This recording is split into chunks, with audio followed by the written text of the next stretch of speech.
This is Pumpkin, and that is me with Pumpkin. So I'm going to call Pumpkin a motivational mower because, well, she's quite an amazing little cat. First time I saw Pumpkin, it was on my mother's 60th birthday, and we'd just been out having a good time, and we'd returned home. It was kind of late afternoon, and we looked down the garden, and there was this mother cat with 3 little kittens in the garden, and they were all wild, and one of those kittens couldn't actually walk properly. It seemed to have a limitation with its back legs. It could still move pretty fast, though. It sort of had this wiggle thing going on, and we went down to have a closer look, and the next thing they were down in the bush, gone. So we just made sure that we put food out for them and would see them occasionally. There was a whole clouder of cats in the bush, and these were just a few of them. And we did have some lovely neighbours who also would feed this lovely little clouder of kitties. And one neighbour decided that it would be a really good idea if maybe all the wild cats got doctored so they didn't have any more baby cats, and but could still live in the bush. And anyway, he contacted one of these really wonderful charities, which was Lonely Meow, and they came, and it took them quite a while, but they caught every single one of the kitty clouder, including this little disabled one. And they all got doctored and returned into the wild. She's can pretty much walk these days. I mean, she's been able to walk most of her life, but not like a normal cat. She can't jump or anything like a normal cat. She just kind of wiggles her way around. It's much better than when she was tiny, but it doesn't seem to have held her back. And that's one of the reasons that I think she's a motivational mower. So she's spent the majority of her life in the wild. And when the rest of the clouder eventually died off, she was the youngest that remained. Obviously, some of them went off and got homes and stuff like that.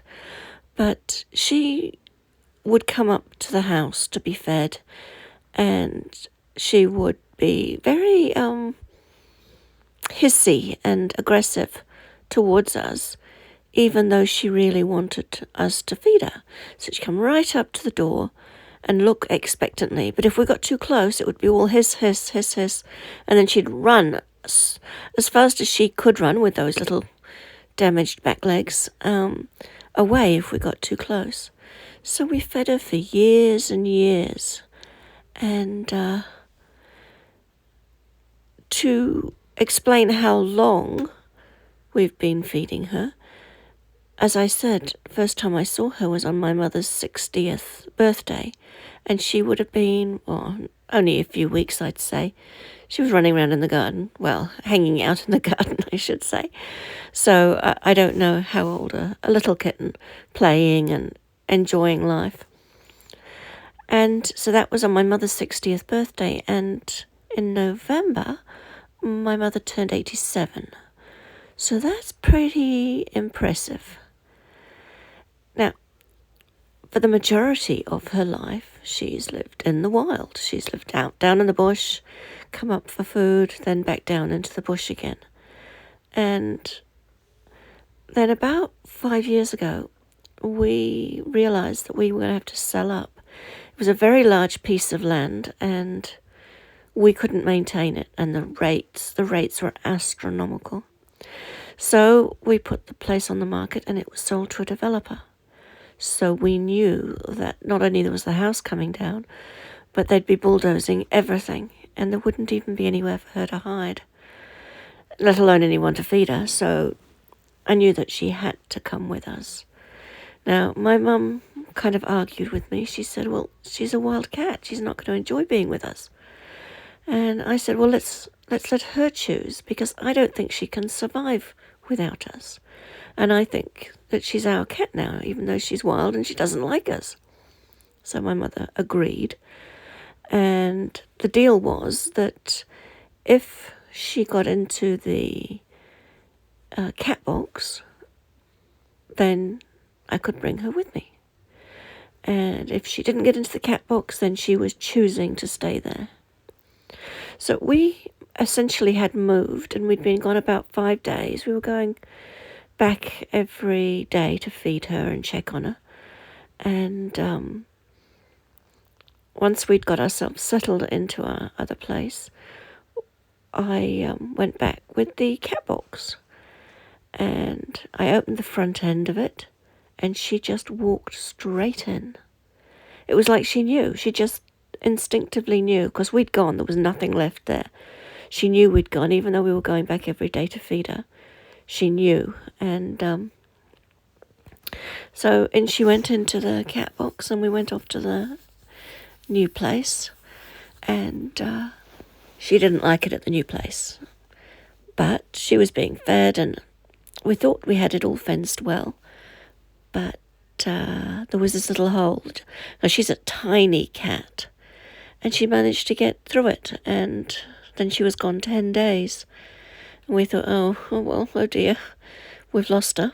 And then one day, one of the other cats we saw her over the fence, and there she was with Pumpkin. She was leading her back, and then she brought her all the way back home, and she was just so happy, incredibly happy to see us. And then she's just started wanting to come inside. And, I mean, she had a nice little house and everything outside. But she wanted to be like the other cats. We've got 2 other cats. So she started following them inside. And she started coming and staying on the deck for a while upstairs. And eventually, one day she came over to me, and I was sitting on the carpet on the floor, and she just got on my knee. And she hasn't looked back. She's not been wild ever since. It was almost like a switch went off. And it's like I'm retiring now into domesticity. And, I mean, she would have been over 20 by this stage. And it's just absolutely amazing. She is so incredibly loving. And she can't get enough of love. She just wants to be loved and loved and loved. So much so that she can be extremely demanding. And she follows me around and won't leave me alone. And you may notice that she's got a bit of a dirty face. She's got this strange habit of pushing her little face all the way into her food to eat. I don't know why. It's just such a weird thing to do. But every time I take a photo of her, she's got food on her face. And you'll see the foods in different places in different pictures that you see of her. And she's a really funny little cat, and extremely loving, sweet-natured, amazing cat. And through all the adversity she's been through, she's a survivor. Born being unable to walk properly, never been able to jump in her whole life. I mean, you can see from the way she walks now, she just wobble walks. And this is the best she's ever been. I mean, she's just got the knack now of wobble walking. But this has got to be a truly motivational cat, because against all the odds, against great adversity, this cat is still going. Not only is she still going, she's incredibly happy, incredibly loving, and she doesn't seem to have too much in the way of health issues. Yeah, she's quite an amazing little cat, and I just thought I'd share the story of the Motivational Meower.